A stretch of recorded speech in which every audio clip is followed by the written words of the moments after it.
In the blood-soaked chronicles of the Roman Empire, there are tales of conquest, betrayal, and glory, but none quite as haunting as this. This is not a story of war or politics. This is a story of one boy, beautiful, delicate, and powerless, who was swallowed whole by the madness of an emperor. His name was Sporus, and his life became a grotesque stage for one man's obsession. What you're about to hear is not merely a historical footnote. It's a brutal reminder of how absolute power can twist love into possession, grief into cruelty, and a human being into a living prop. At the center of it all stands Emperor Nero, a man who ruled not just with force, but with emotional hunger so consuming it erased another person's identity. This is not a love story. This is the systematic mutilation of self, the slow public execution of personhood dressed in silks and gold. Sporus didn't die on a battlefield. He died in pieces, first his body, then his name, and finally his soul. And yet in the end, he did something unforgettable. If you think you've seen the darkest parts of history, wait until you meet the boy Nero tried to make into his wife. It was 65 AD. The Roman Empire stretched across 3 continents, its banners flying from the rocky shores of Britain to the burning sands of Syria. To the outside world, Rome looked invincible. Marble temples shimmered in the sun. Senators debated in echoing chambers, and the people roared in the Colosseum. But beneath that polished surface, rot was setting in. At the heart of this empire sat a man whose whims held more weight than law Emperor Nero. Still in his 20s, Nero styled himself as a god, an artist, a visionary. But his reign was less about leadership and more about performance. He sang on stages while fires devoured the city. He rewarded loyalty with murder and disguised cruelty as spectacle. And towering above the city like a golden wound stood his personal monument, the Domus Aurea, or Golden House, Aught. Lined with ivory, gilded with precious stones, and filled with artificial lakes and revolving dining rooms, the palace wasn't just a home, it was a temple to Nero's ego. While the people of Rome starved and soldiers bled on distant frontiers, their emperor built a stage to worship himself. And it was inside this golden prison that Sporus's nightmare would begin. Sporus was not born into nobility. He was a freedman, a boy of low rank but breathtaking presence. Historians described him as ethereal, almost unworldly in his beauty. Soft features, graceful posture, a quiet charm that made him glow even in the opulence of imperial Rome.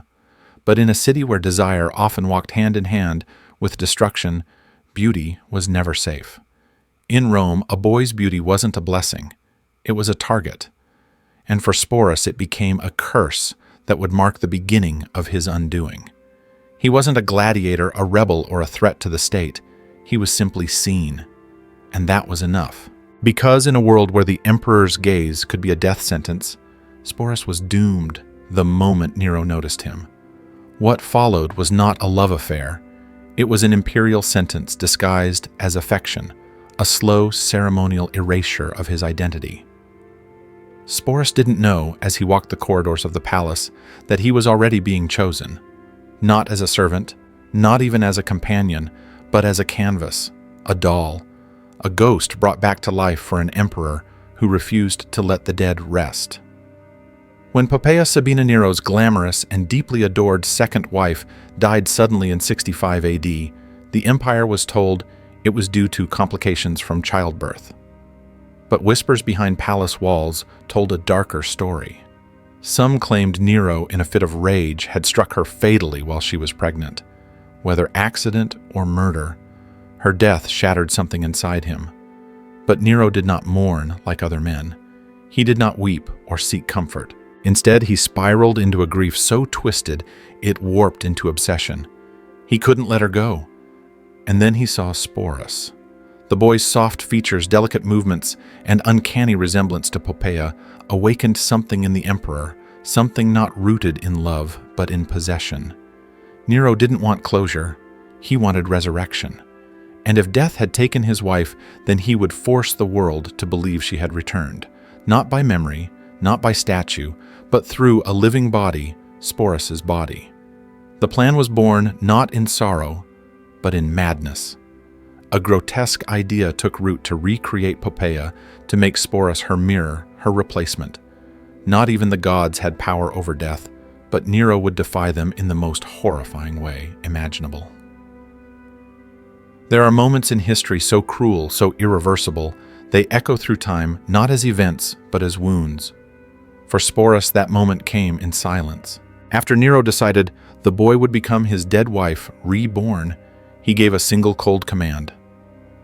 Sporus was to be castrated. Not for punishment, not even for humiliation, but to mold him into a fantasy, an imitation of the empress who no longer existed. This wasn't surgery, it was annihilation. Behind the polished marble of the palace, imperial physicians carried out the procedure. No ceremony, no consent, just a body on a slab and the emperor's will hovering like a shadow over the room. And whatever cries came from that boy were swallowed by the cold stone walls. As one historian later wrote, the screams were buried in marble. With that single act, Sporus lost everything, his manhood, his autonomy, his future. But more than that, he lost the right to be himself. Nero's love was never love at all, it was control disguised as devotion. The boy was no longer a person, he was a project. An object to be reshaped, rewired, renamed. Castration didn't just destroy Sporus's body, it destroyed the narrative of his life. Whatever path he might have walked was now gone, paved over by the emperor's madness. From that day forward, he would live not as Sporus, but as a breathing replica of a dead woman. His trauma wasn't loud, it was quiet. It was dressed in silk and hidden behind palace doors. But it was complete. In one irreversible act, Nero turned a living boy into an instrument of grief, a puppet stitched together from flesh fantasy and imperial power. And the empire called it love. What followed the castration was not secrecy, but spectacle.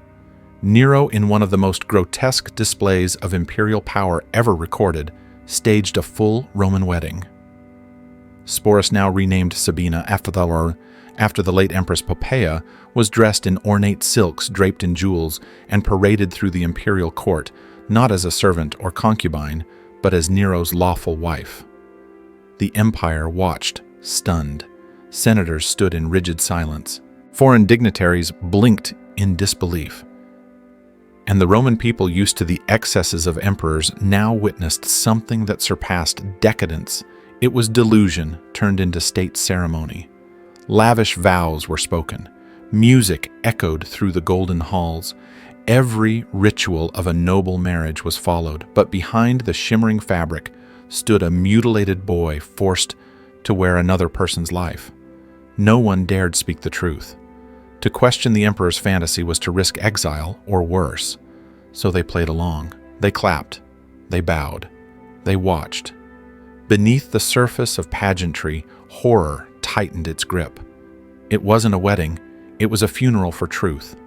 And in that moment, the most powerful empire on earth became the stage for one man's madness and one boy's slow erasure. From the moment of that macabre wedding, Sporus was no longer treated as a person, but as a living illusion. Everywhere Nero went, lavish banquets, extravagant theater performances, public ceremonies, Sporus followed at his side, dressed in silks, veiled in jewels, called Sabina by all. He was expected to smile, to speak softly, to move like Poppaea, to become her in every way but name. There was no room for hesitation, no space to breathe. The performance had to be flawless, or Nero's affection would quickly turn to fury. The psychological torment was relentless. Some days the emperor lavished him with gifts, pearls, perfumes, even servants. Other days, a single misplaced gesture would earn a violent outburst. It was a cycle of reward and punishment that broke the mind more effectively than chains. Sporus couldn't rebel, couldn't run, couldn't even cry, not without breaking character. His survival depended on complete submission to a role he never chose. He wasn't just pretending. He was being erased. Day by day, the boy beneath the costume faded until all that remained was the mask Nero had forced him to wear. Sporus lived, but only as a ghost trapped in the golden prison of another person's identity. By 68 AD, Nero's reign, once protected by fear and illusion, began to crumble under the weight of rebellion. His erratic behavior, devastating policies, and public humiliations had finally pushed Rome to the edge. Military commanders turned against him. The Senate declared him an enemy of the state.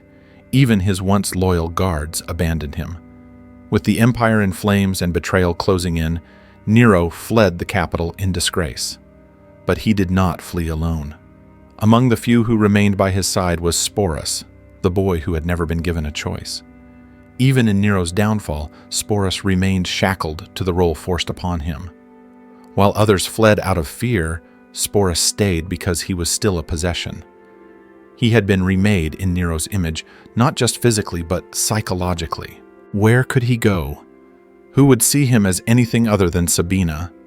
Nero, facing capture and humiliation, took his own life before Roman soldiers could reach him. His final words, legend says, were a question: "What an artist dies in me?" But when Nero died, the tragedy did not end. Sporus, the object of his obsession, did not regain freedom. Instead, he became a morbid trophy of the state passed from one ruler to another. No title, no protection, no voice. The emperor was dead. But for Sporus, the torment continued, without the theatrics, without the silk, but still wrapped in silence. His body survived, but the prison remained. Nero's death did not release him. It simply transferred ownership. And as the empire scrambled to rebuild its power, no one stopped to ask what would become of the boy who had been turned into a ghost, then left behind in the rubble of a broken crown. With Nero gone, one might hope that Sporus would finally be free. But trauma does not disappear with the death of the one who caused it. Instead, it mutates quietly, insidiously. Sporus, now a political relic of a fallen emperor, was absorbed into the court of Emperor Galba. He was no longer the object of one man's obsession, but a silent trophy of imperial excess. Galba housed him in luxury, but luxury is not freedom. Sporus was still expected to wear the image of Nero's bride. He was no longer paraded before crowds, but the invisible chains remained. He was not a person with a name. He was a symbol of Nero's madness, of Rome's shame, of power's ability to strip away humanity. When Galba fell, Sporus passed to Otho, who reportedly treated him with gentleness, perhaps even pity. But pity is not healing. And by then, Sporus had already been shattered. He existed in a state of emotional numbness, performing fragments of a role he never chose, haunted by the echo of a voice that no longer lived but still controlled him. The empire itself was in chaos. In what became known as the Year of the Four Emperors, Rome saw its leadership change hands with alarming speed, and Sporus, once a boy, now a broken shadow, was dragged along with it. Each new ruler inherited not just the empire's problems, but the remnants of its horrors. And Sporus was among them. Not as a citizen, not as a survivor, but as a piece of imperial theater no one dared name or free. His trauma didn't end. It simply changed form, shifting from spectacle to silence. From Nero's grotesque wedding stage to the cold marble of forgotten rooms, Sporus remained trapped in a life he had never asked to live. By the time Vitellius seized power in late 69 AD, the Roman Empire had grown accustomed to excess gladiatorial bloodbaths, public executions, emperors who treated the state like a stage. But what Vitellius planned for Sporus pushed even Rome's warped boundaries of entertainment into something unspeakable. Among his many grotesque indulgences, the new emperor devised a spectacle so obscene that even the jaded citizens of the capital recoiled. He would force Sporus into the arena to reenact the mythological rape of Persephone. It wasn't just theater, it was public sexual violence, institutionalized and staged for applause. Sporus, once paraded as an empress, now faced the final act of dehumanization.